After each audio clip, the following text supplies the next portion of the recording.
Going to be judged on how well did I play my character. I'm not going to be judged on your performance. I'm going to be judged on my own performance. We are so worried about other people's performances कि हमारी खुद की performance रहे.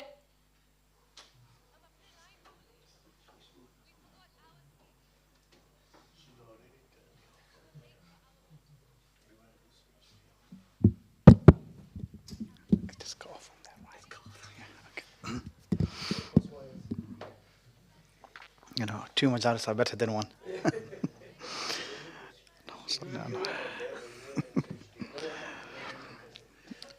اللهم صل على محمد وآل محمد وعجل فرجهم يا كريم.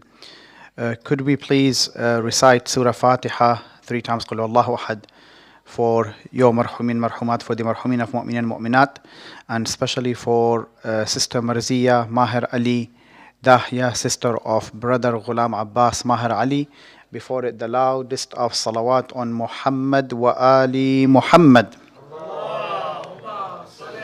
اللهم صل على محمد وآل محمد وعجل فرجهم. بسم الله الرحمن الرحيم. الحمد لله رب العالمين الرحمن الرحيم مالك يوم الدين إياك نعبد وإياك نستعين اهدنا الصراط المستقيم صراط الذين أنعمت عليهم غير المغضوب عليهم ولا الضالين. قل هو الله أحد الله الصمد لم يلد ولم يولد ولم يكن له كفوا أحد. بسم الله الرحمن الرحيم. قل هو الله أحد الله الصمد لم يلد ولم يولد ولم يكن قل هو الله أحد الله الصمد لم يلد ولم يولد ولم يكن له كفوا أحد. صدق الله العلي العظيم. أعوذ بالله من الشيطان الرجيم. بسم الله الرحمن الرحيم.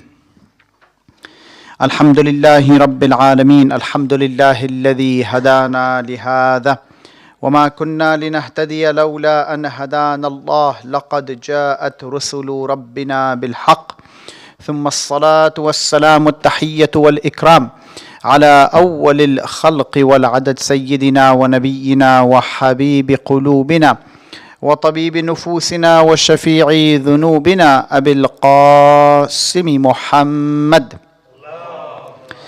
اللهم صل على محمد وآل محمد وعلى أهل بيته الطيبين الطاهرين الأئمة المعصومين المنتجبين ولا سيما حجة الله في الأراضين روحي وأرواح المؤمنين لتراب مقدمه الفداء. As we are approaching the ziyarah of Arba'in, which marks the 40 days after the day of Ashura, and it's going to be the next Friday, inshallah, 15th of August. I would like to share some of the important points regarding ziyarah of Arba'in from the Ahlul Bayt alayhum as-salam, and I would like to share something from the Ahlul Bayt which inshallah will encourage the mu'mineen to visit Abu Abdullah al-Husayn on the day of Arba'in itself. Though the ziyarah of the Imam could be done any time of the year, but the day of Arba'in is the best day ziyarah that anyone can do of the Imam throughout the year. Number one, we have a narration by Imam al-Hasan al-Askari alayhi salam. Allahumma salli ala Muhammad wa ali Muhammad. Where the Imam alayhi salam says that the signs of a mu'min are 5. One of the 5 signs of a mu'min that he visits Imam al-Husayn on the day of Arba'in. Now, should you be able to be there in Karbala on the day, then be there. If you can't, from wherever you are, you recite the ziyarah of Imam al-Husayn on the day of Arba'in. If you were to look it up on du'as.org, you can find it is maybe 5 minutes long, if that. The ziyarah of the Imam alayhi salam is quite short. But if you can, then make sure that you plan to go to be in Karbala on the day of Arba'in. As I said, I will share narrations which inshallah will encourage the mu'mineen to plan, if not this year, inshallah, the next year. So why is it that Imam al-Askari alayhi salam says one of the signs of a mu'min that he visits Abu Abdullah on the day of Arba'in in Karbala? Number one, When we go to Karbala, especially on the day of Arba'in, it is renewing our bay'ah, our allegiance with the Imam alayhi salam. So, though some people may have gone in the previous years, it does not stop us from going again and again, because when we go to the ziyarah of the Imam alayhi salam, we are showing the Imam, we appreciate what you have done for the creation of Allah, and we are here to renew our iman, our allegiance in you. That's number one. Number two, we show the Imam alayhi salam that we truly believe in his sacrifice. Imam al-Hussein alayhi salam is not like a companion, though he was a companion of Rasulullah sallallahu alayhi wa alayhi, but his relation with Rasulullah is not limited to companionship. He is Husaynun minni wa ana min Husayn. Husayn is of me and I am of Husayn. Rasulullah doesn't say this about any other companion. If anyone, maybe he would say it to Ali ibn Abi Talib, Hassan alayhi salam, Fatima alayhi salam, and Imam al-Hussein. But no companion, though the likes of Abu Dharr you have, Salman, he doesn't say he is from me and I am of them. Which means that the Imam alayhi salam doesn't have that level of companionship. The Imam is part of religion of Allah. So, God forbid, if through my lack of knowledge, I do not understand a companion who was loyal to Rasulullah and I say something about them, that doesn't take me out of the circle of Islam. But if I doubt Imam al-Hussein alayhi salam, that brings issue in my faith. So the Imam alayhi salam is not a companion, which if you doubt in his belief, in his loyalty to Rasulullah, maybe you can continue to be a Muslim or a mu'min. But if you doubt Imam al-Hussein alayhi salam, there's a huge question mark about that. Why? Because the Imam alayhi salam is of Rasulullah and Rasulullah is of Hussein alayhi salam. Number three, when I go to the ziyarah of Arba'in, I understand the reason of Imam al-Hussein standing. It's not just to save Islam. There's so much detail into this which we unfortunately don't look into much. That, okay, Imam al-Hussein, had it not been for him, Islam would not be here. But there is a deeper meaning to the standing of the Imam alayhi salam, which we recite in the ziyarah. وَبَذَلَ مُهْجَتَهُ فِيكَ لِيَسْتَنْقِذَ عِبَادَكَ مِنَ الْجَهَالَةِ وَحَيْرَةِ الضَّلَالَةِ. When you visit the Imam alayhi salam, what do you say to him? You say to Allah, "Oh Allah, Imam al-Hussein gave his blood for you to save your servants from ignorance and misguidance." So when I go to the Imam alayhi salam, or when I visit him, wherever from you visit the Imam, know that the Imam alayhi salam was against misguidance and ignorance. And the biggest ignorance we have is our own selves. Man arafa nafsah faqad arafa rabbah. It's a big narration which we overlook many times. If you understand yourself, you will understand your Lord. So surely I speak of myself. I don't understand my Lord. What does it mean? I do not look into my own self. Usually what we do, we look at the shortcomings of other people, forgetting that we have our own shortcomings. If I was to work on my own shortcomings, forgetting the shortcomings of others, I may reach a certain level. But if I'm busy just looking at what he did, what she did, what they did, then I will forget my own shortcomings. So the Imam alayhi salam, when he stood for the day of Ashura, he fought ignorance and misguidance. And Amir al-Mu'mineen, Ali ibn Abi Talib alayhi salam, in a very small narration, he says, "An-nasu a'da'u ma jahilu." People are enemy of what they do not know. If you look around, especially starting from our own selves, how many things that we denied at the beginning, but then we said, oh no, it doesn't make sense. Why does it make sense now and it didn't before? Lack of knowledge. So Imam al-Hussein alayhi salam, when he stood up to educate people. Educate yourself in your religion. Educate yourself in your life and understand your own self. Once you understand your own self, only then will you be able to understand the purpose that you are here for and your Lord. Imam Al-Kadhim alayhi salam, he prays for the individual who does what? He says, Rahim Allah, may Allah have mercy on the individual. Man arifa min ayn wa fi ayn wa ila ayn. Who knows where did he come from? Why is he here? And where is he heading? Where did we come from? Had it not been for Allah, with no doubt, we would not be here. That's all done. Probably that's the easiest question. But why am I here will decide the understanding of where I go to. Rahim Allah. The Imam says, may Allah have mercy on the individual who invests time in understanding these three questions. Number 4, it is a bold declaration of standing against oppression. I cannot be with Imam al-Hussein alayhi salam. He was madloom. The Imam alayhi salam was oppressed. His companions, his family. But yet I do not aid the oppression or the oppressed today. I should be those who are with the who are being oppressed, regardless of their faith. The Imam alayhi salam did not stand, okay, you're a Shia, therefore I will stand for you. No. The Imam alayhi salam stood with the oppressed, regardless of their faith. Do not say, oh, he is not from my faith, he is not Muslim, or they have hurt us, they have said this. That's for something later and Allah will sort it out. But what is your duty today?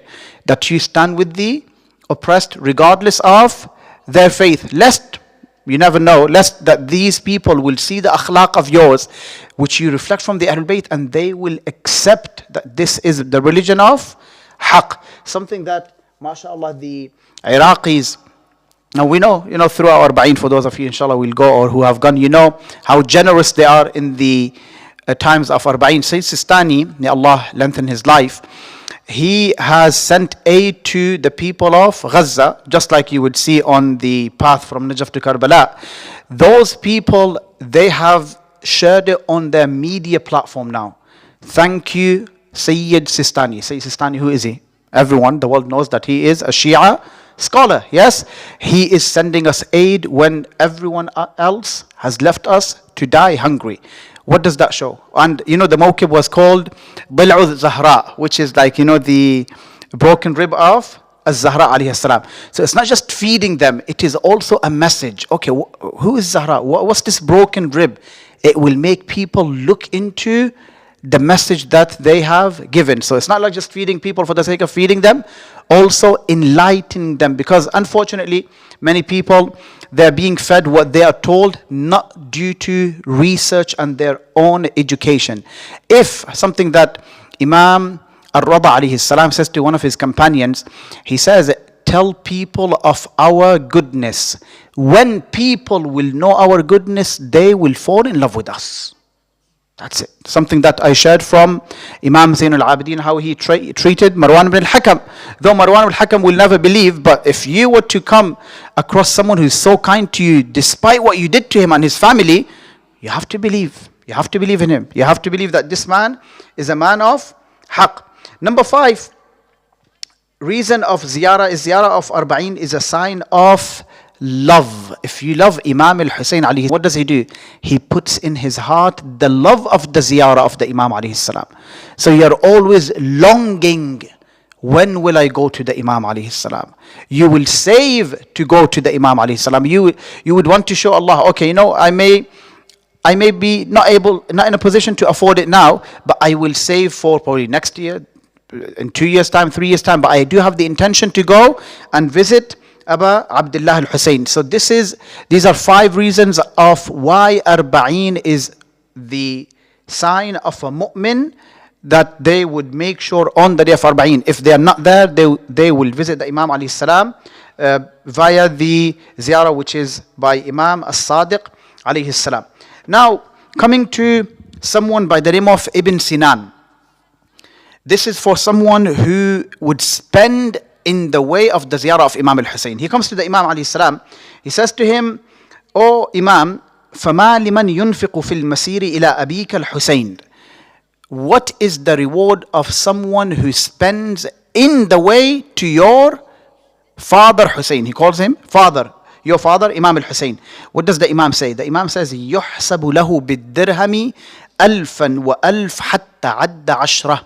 For every dirham, let's say today, pounds, dollars, rupees, whatever it is, for every dirham, the Imam says, Allah will compensate him 1,000, 1,000, 1,000, until he said 10,000.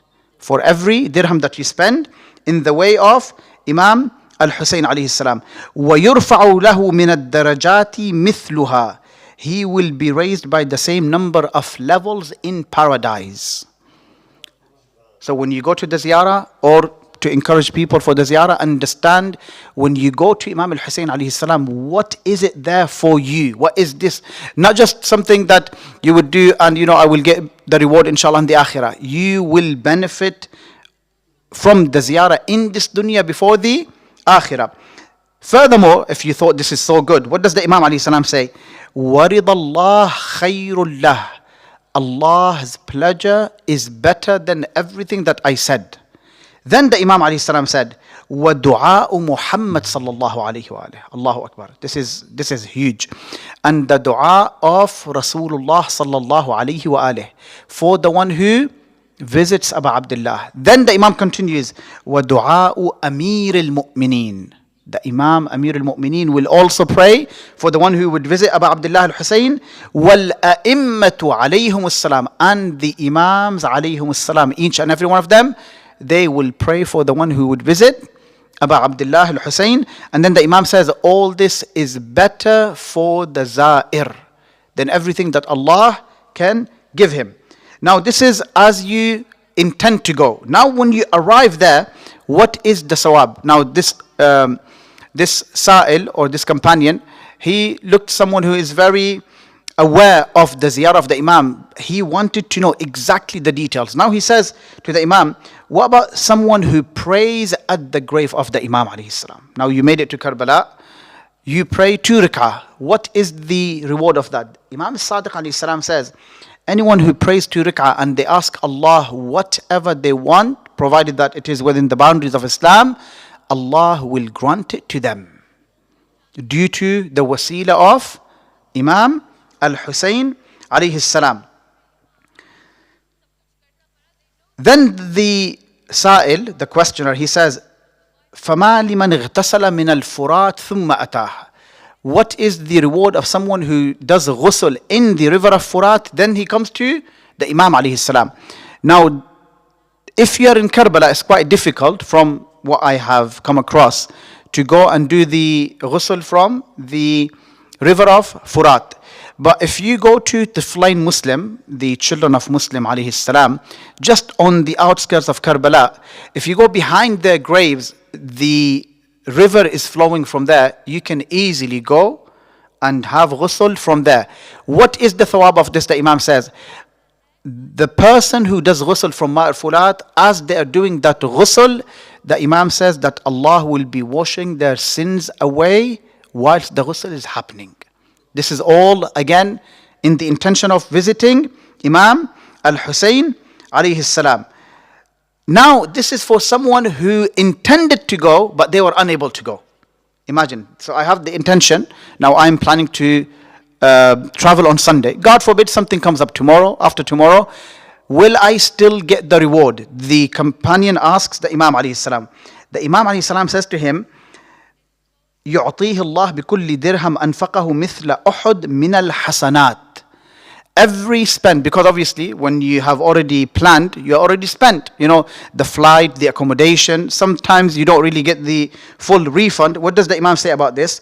The Imam alayhi salam says, Allah will reward him for every dirham he spent with the equivalent of Mount Uhud in good deeds. Now the Mount of Uhud, for those of you who went Umrah or Hajj, you've seen how big it is. For 1 dirham, let's say you spend 500, which you will not get back. That means 500 mounts of Uhud in good deeds. Then the Imam alayhi salam says, Allah will return to him many times more than what he spent. So you're not able to make it there. But what will Allah do? Allah will compensate much more than what you spent in the way of the ziyarah of the Imam alayhi salam. And Allah will protect him from calamities that were destined to come.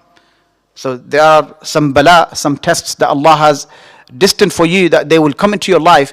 But because you intended but you're unable to go, what will happen? Allah will take those calamities out of your way.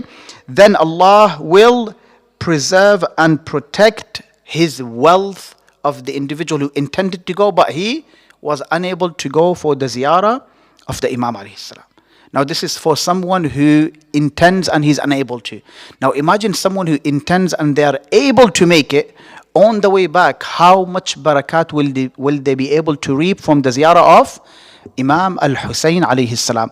Now all this comes down to the intention and the recognition of the Imam alayhi salam. When I go, now mashallah there will be 20, 22 million, maybe 25 million people this year. When I go with the intention, it is only for Allah and the Imam alayhi salam. So I'm not going there, I want to share things on the social media. I want to tag people as I am walking towards the path of the Imam. My thoughts is what? On the phone or with people. No. As I am going to the Imam, every step that I take, it elevates my status before Allah. This is the intention. Now the recognition, ma'rifah, as you're walking there, something that, if we do not experience sometimes pain in life, we will not understand the pain of the Ahlul Bayt alayhim salam. Now, something that the ulama always share, from Karbala to Najaf, it is about 85 kilometers, which is around 60 miles. Kufa is on the outskirts of Najaf as well. Imagine the Ahlul Bayt alayhim salam, when they were made to walk from Karbala to Kufa, they left on the eve or Asr time of the 11th of Muharram. They were in Kufa on the 12th of Muharram. So less than a day they were made to make it to Kufa. As someone who has been on the walk, I tell you it's not something easy, though you will rest as much as you want. You will be fed as much as you want. You will drink as much as you want. And if you can't continue, take a taxi and go to Karbala.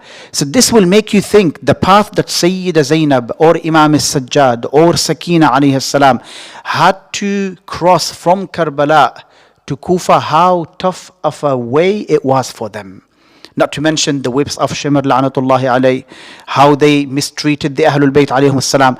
When you're on that path, everything comes to your mind. So when you listen to the musibah again, it's different to how you used to listen to her before. Someone, may Allah protect all your children, someone who had lost a brother, they will be able to tell what was Abbas to Imam al-Hussein alayhi salam. Someone who has lost a child will be able to tell what was Ali al-Asghar to Imam al-Hussein. So we have to endure that pain in order to understand the pain of Imam al-Hussein. Even then, it is not even a glimpse into what the Imam alayhi salam had to go through. All this aside, what does he show us at the end? He says to Allah, هَوَّنَ مَا نَزَلَ بِي أَنَّهُ بِعَيْنِ اللَّهِ. What makes this easy for me, that Allah is watching. This is the faith that the Imam alayhi salam is teaching the Shia. So when you are going to the ziyarah of the Imam, have that on all in your mind. You will understand that the calamity they went through is beyond comprehension, yet they were able to bear it. Why? Because of their belief in Allah. So when you believe in Allah, there is no limit to how you can achieve and how much you can achieve in this life. So inshallah, as I mentioned, next Friday is the ziyarah of Arba'een. I'm not sure if maybe, ziyarah will be recited in the center here on the day. So if mu'mineen could come on time, inshallah, or if you won't be able to make it, make sure you do not miss the ziyarah. It is on du'as.org, the ziyarah of Arba'een of Imam al-Hussein alayhi salam, and do mention all of the mu'mineen in your du'as. Wa sallallahu ala sayyidina Muhammad wa ali baytihi at-tayyibin at-tahirin. Allahumma salli ala Muhammad wa ali Muhammad wa ajjal farajahum. So few Q&A before I go to the questions from the ones we have received online. Any questions here from the floor? You can think of a question. In the meantime, I will start the first one. So in a previous Q&A session, it was mentioned that for sajda, prostration to be valid, the forehead must touch the turba, and that 7 parts of the body should be placed on the ground. However, many people today pray on chairs. In such cases, the knees, the toes do not touch the ground. Is their sajda still valid? Now, according to all of the maraja, unanimously, they all believe that the 7 parts of your body, they have to be on the floor at all times, provided that you are in good health. If you have good health and you know you don't have any disability that would stop you from praying normal or having the 7 parts of your body on the floor, then you should perform the sajda as Allah orders us in the Quran. وَأَنَّ الْمَسَاجِدَ لِلَّهِ فَلَا تَدْعُوا مَعَ اللَّهِ أَحَدًا. Masajid, the sajda parts, which are the forehead, the 2 palms, the 2 knees, and the 2 toes, they should be on the floor. Something that I've noticed when I see the mu'mineen, when they go in sujood, often what do they do? It's like the palm is bent, so it's not fully on the ground. The rulings is that it has to be straight on the ground, so you have to press. You don't go into sajda like it's like a small tent, you're making a small tent. No, fully on the ground, so this part of your palm is touching the ground. Now this is for those people who are in good health.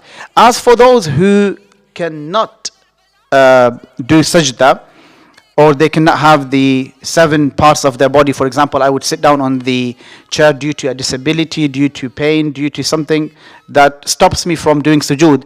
Both Sayyid Sistani and Sayyid Khamenei, may Allah lengthen their lives, they have the same fatwa. Number 1, you should try to get a chair and a sajda next to you. For example, the ones that we have here. If you are able to manage a table in front of you that you can do the sajda on, it is acceptable. If you are not able to, and you are not able to bring the sajda next to you, for example, sometimes I can have the sajda here next to me. I go like this, so I say Sami Allahu liman hamidah, Allahu Akbar. I take the sajda and I put it on my forehead. Subhana Rabbiyal A'la wa bihamdih. If I cannot even do this, I have to bow down as if I am doing sujood. So for example, Sami Allahu liman hamidah, Allahu Akbar. Let's say it's too painful for me to bend. I do this. Even this, what I moved now, Subhana Rabbiyal A'la wa bihamdih, Allahumma salli ala Muhammad wa ala Muhammad, it is accepted with both of these maraja, Sayyid Sistani and Sayyid Khamenei. And everyone's aware of how much they can do and how much they cannot do. But is it acceptable? Yes, through the fatwa, it is okay to stay on your seat if you have problem in doing the sajda or putting your forehead onto the clay. Question number 2, anyone from the floor or adding on this one? Yes. Just a question according to that question. The imam, if he's disabled or has a problem, is he still allowed to lead a prayer if he's sat down? Yes, according to Sayyid Sistani, it is. But if there is an alternative, it is best that the alternative would come forward and lead. For example, let's say 2 ulama, then the alim who is, let's say they cannot stand up fully, then they would ask the other alim to come forward to lead the prayer. Okay, question number 2. Sayyida Zainab alayhi salam said to Yazid, I see nothing but beauty. How can we understand beauty in the context of tragedy and humiliation? We have to see the context of this. Now, when Sayyida Zainab alayhi salam said, I see nothing but beauty, when did she say this? It was in the court of Ibn Ziyad, la'natullahi alayh, when the head of Imam al-Hussein alayhi salam was put before him and they were made to enter the court. He addresses Zainab alayhi salam. What does he say? كَيْفَ رَأَيْتِ فِعْلَ اللَّهِ بِأَخِيكِ الْحُسَيْنِ alayhi salam. How did you see what Allah has done to your brother Hussein? So here it's not Yazid, it's not Umar ibn Sa'd, it's not Shimr, it's not Umar ibn Ziyad. He says Allah. So the answer of Zainab alayhi salam was according to the attribution that was done to Allah. If that's what Allah wants, I see nothing but beauty. Why? Because Allah is involved here. Allah wants Imam al-Hussein to be martyred in his way, so Islam is saved, then I see nothing but beauty. Something else that we understand from this statement as well, despite the tragedy that she went through, alayhi salam, from Karbala, from Kufa, from Sham, and what she has seen on the day of Ashura, it reminds us of an ayah in the Quran where Allah says, "Asa an takrahu shay'an wa huwa khayrul lakum." You may dislike something, but it is good for you. Now, of course, there's nothing beautiful about the death of Imam al-Hussein and the way he was killed. But if we look at it in the long term, had it not been for the sacrifice of the Imam alayhi salam, then Islam would not have been saved, and the way Banu Umayyah were playing with it and what they were changing from the Sunnah of Rasulullah sallallahu alaihi wasallam, we would not have the Islam that we have today. So though it is hateful or disliked, but in the long run it was good for Islam that Imam al-Hussein alayhi salam had to be sacrificed. So when Zainab alayhi salam said what she said in regards to the killing of the Imam alayhi salam, it's not about the killing. If it is attributed to Allah, then I see nothing but beauty. A lesson that you and I can take from this: now a mu'min believe that whatever happens in their life is a decree from Allah. So no matter what goes in my life, I see it as a beauty from Allah. Now majority of us, we are tested with family problems, children problems, financial problems. Alhamdulillah, inshallah, may Allah protect your families. Sometimes we are tested with someone's death. How do we react to this? Because Sayyidah Zainab alayhi salam said, I saw nothing but beauty. How many people fall when tragedies come to their way? They say, what have I done, O Allah? Yes, what have I done that you are testing me with something that I don't deserve, though Allah knows best. So it is all down to how submissive we are to the will of Allah. Number 3, Shia rituals are deeply emotional with weeping, mourning, and the remembrance of Karbala. Is emotional expression a path to truth and closeness to God? Is it not better that faith be more rooted in rationality? Both of these questions, the answer is yes to them. Is emotional expression a path to truth and closeness to Allah? Yes. Is it not better that faith be more rooted in rationality? Again, it is yes. Now, what do I mean? When it comes to rationality, we have to be logical people, especially Shias of the Ahlul Bayt alayhim salam. When we derive something, we derive it from Quran and the Sunnah of Rasulullah sallallahu alayhi wa sallam and the Ahlul Bayt. So logically, what do I have to have? I have to be able to prove Tawheed, Nubuwah, Imama, Qiyamah. Why do I do of what I do from the Furu' ad-Din? There must be a logical reason to this. As for the emotional reason, I'll give an example. Now logically, I have children. Okay, my logic is what? What does it tell me? I have to look after them. I have to feed them. I have to make sure they're safe. I have to make sure they have a good future. Logically. Let's say emotionally, I do not have love for them. I do not feel for them. Would they be able to grow up as perfect people? No, you can't.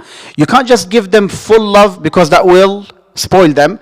And you can't just go with them totally logically. Okay, I'm just here as a father. My duty is that I raise you well, and then you can do whatever you like in your future.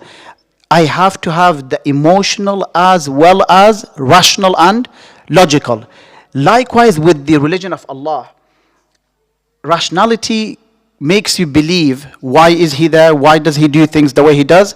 Emotionally makes you attached to Allah. So for example, if you go to the du'as of the Ahlul Bayt alayhim salam and you recite a du'a with no emotions. Let's say du'a Kumail, for example, with no emotions. It's just going to be like any other day. But the day you involve emotions in du'a Kumail, it's not going to be a forgettable du'a. You will feel it.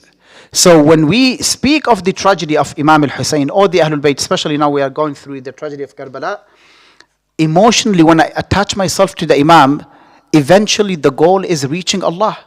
Because when I see the Imam alayhi salam standing on the day of Ashura, where he says to Allah, تركت الخلق طرا في هواك وأيتمت العيال لكي أراك فلئن قطعتني بالحب إربا إربا لما مال الفؤاد إلى سواك. The Imam alayhi salam lost everyone. The Imam lost his children. He is about to lose his own life and his family to be paraded. What does he say to Allah? He says, "Oh Allah, I have left all this creation in your love.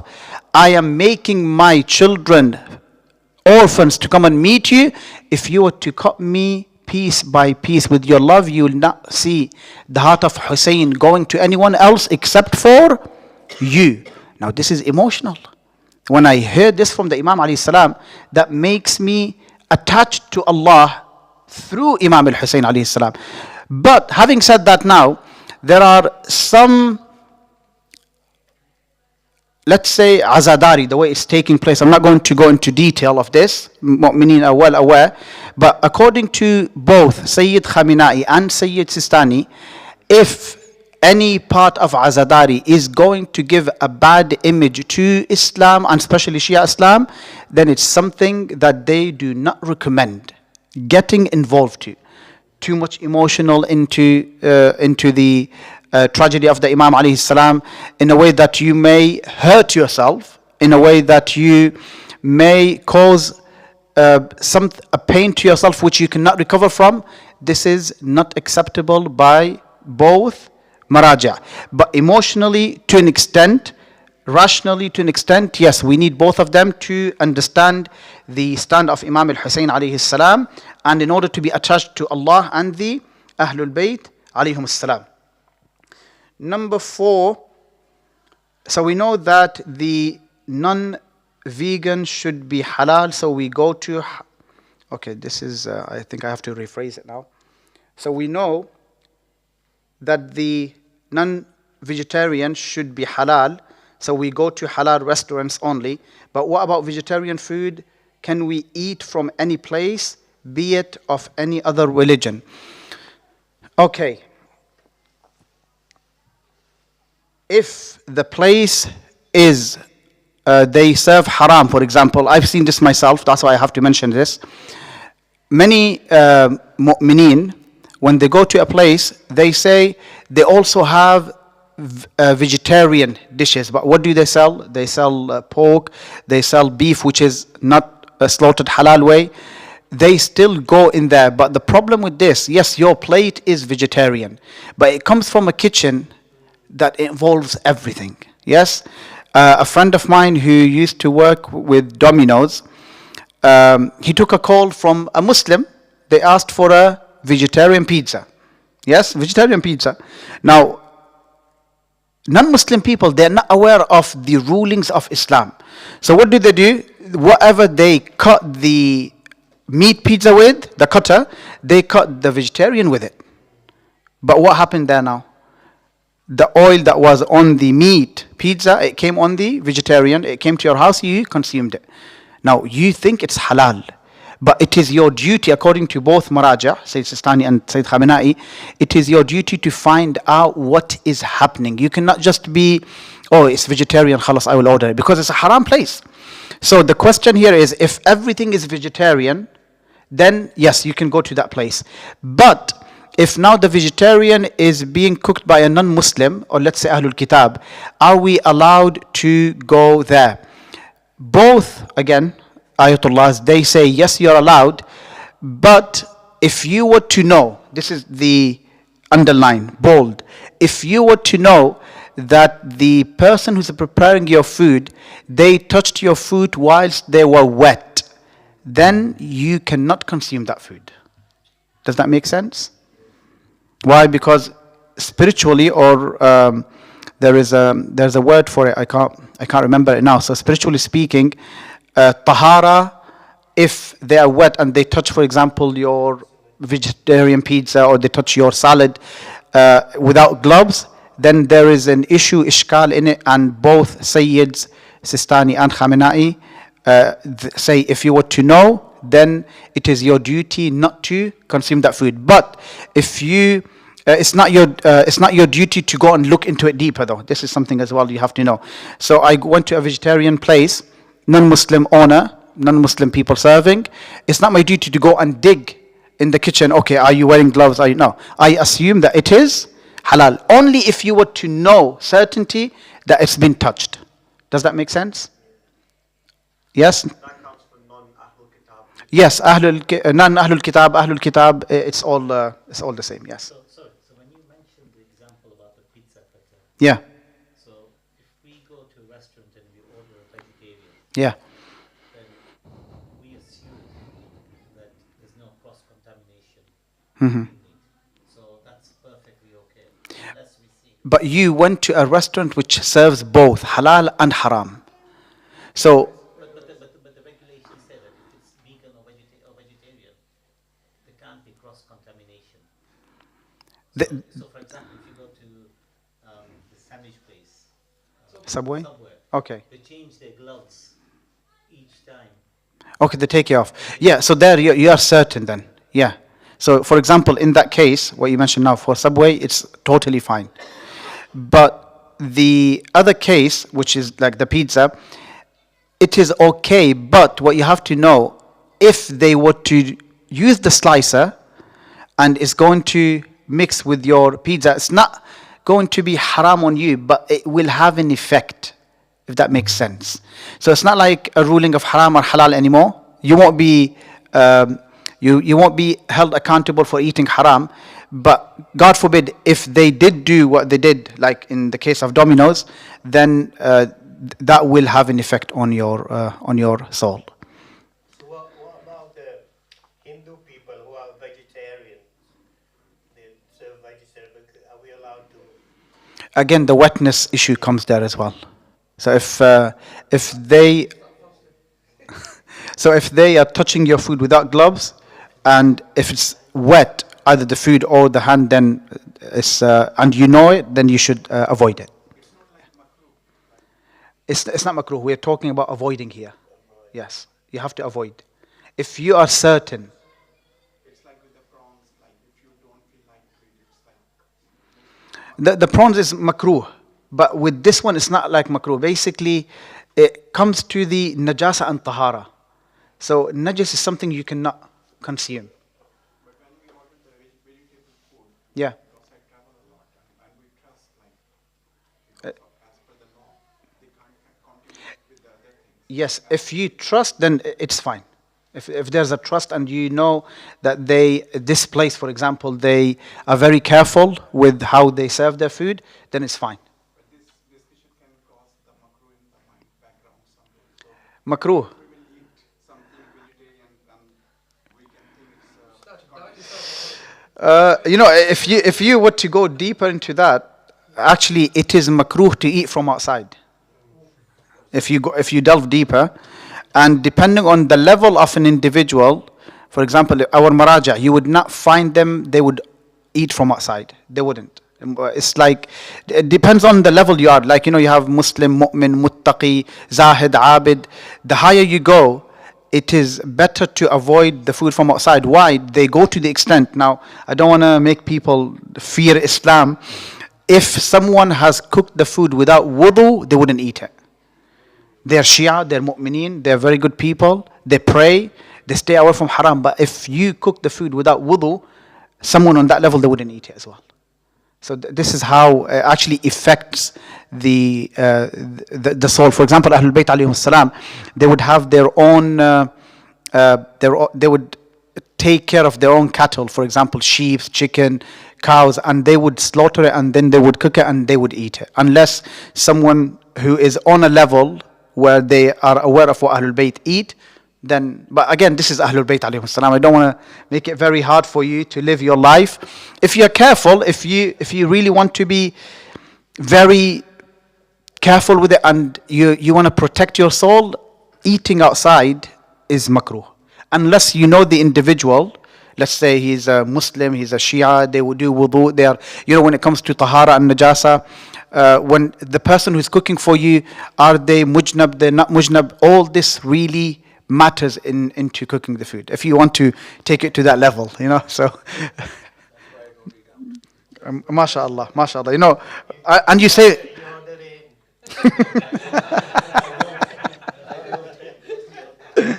Oh, God. Oh, you can save a lot of money on that as well. Yeah. Okay. I think one of these. Yeah, these are the questions. Yeah, any more questions? 3 minutes before Salah. In terms of the ziyarah Imam said, obviously you should have graded, but is it better to do it on Arba'in or the 10th of Muharram? Arba'in. Because of the narration mentioned by, there is emphasis on Arba'in. Like you can do the ziyarah on Arafah, you can do the ziyarah on Eid al-Adha, Eid al-Fitr, Laylatul Qadr, but Arba'in there is emphasis by all of the Imams alayhim salam, that it is better that you are there on the day of Arba'in. With reference to the second last question, I don't understand, like, it's weeping and emotion thing is person to person. If let's suppose my mother died, Yeah. I definitely cry. Yeah. And if my other brother is away, he's living somewhere else, it's not living with them, maybe he might not cry. But it's just like the emotions and the weeping is not in the religion. It's not in fiqh Jafiyya. It's about attachment person to person who follow that better. So, but when the other people see from the outside, they think it's a part of the rituals like which we are doing. But in the majlis, it's everyone is different and they have a different attachment to that.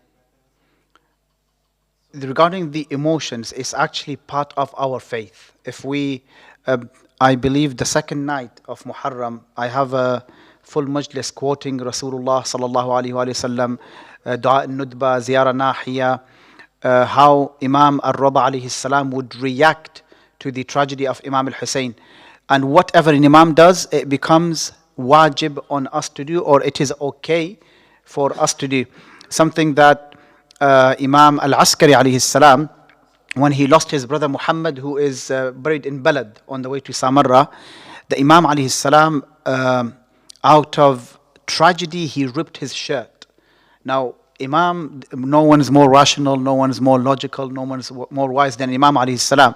If an Imam does that for Muhammad, what would he do to the tragedy of Imam al-Hussein alayhi salam, who died in the most brutal way?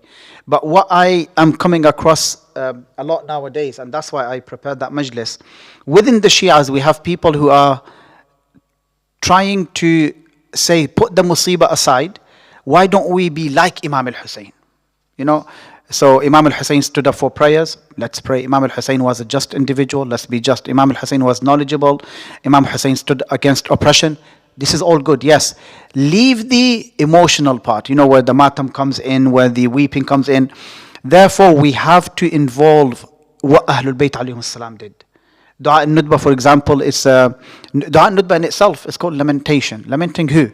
Yeah, lamenting the Imam alayhi salam, the tragedies of Ahlul Bayt. In fact, if you read the 1/3 of the Nudba, which is by the Imam himself, it is the musibah of the Ahlul Bayt alayhim salam. It is the musibah of Amir al-Mu'mineen, how his right was taken of him, how Sayyida Zainab was paraded when the Imam Ali, doesn't mention by name, but he says when they were taken as captives from one city to another. Who is he referring to here? Sayyida Zainab alayhi salam.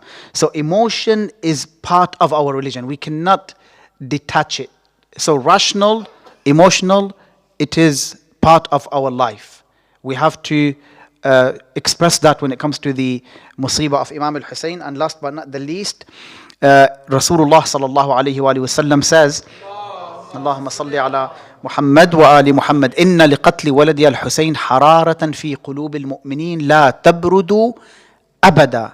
There is a flame in the heart of a mu'min for the killing of Imam al-Hussein which never cools down. So this flame in your heart, when you hear the musibah, what happens to you? You erupt. That's it. You have to weep. Something. This is a mu'jiza in itself. If we think 1400 years ago, a man we have never seen, yet we are so attached to. I lost my grandfather. May Allah bless his soul. He was very close to me. 1, 2 years, 3, 4 years. That's it. You remember him. Al-Fatiha. You do some thawab for him. But the musibah of the Imam, it's not just in Muharram. Throughout the year, whenever you come across the musibah, you weep.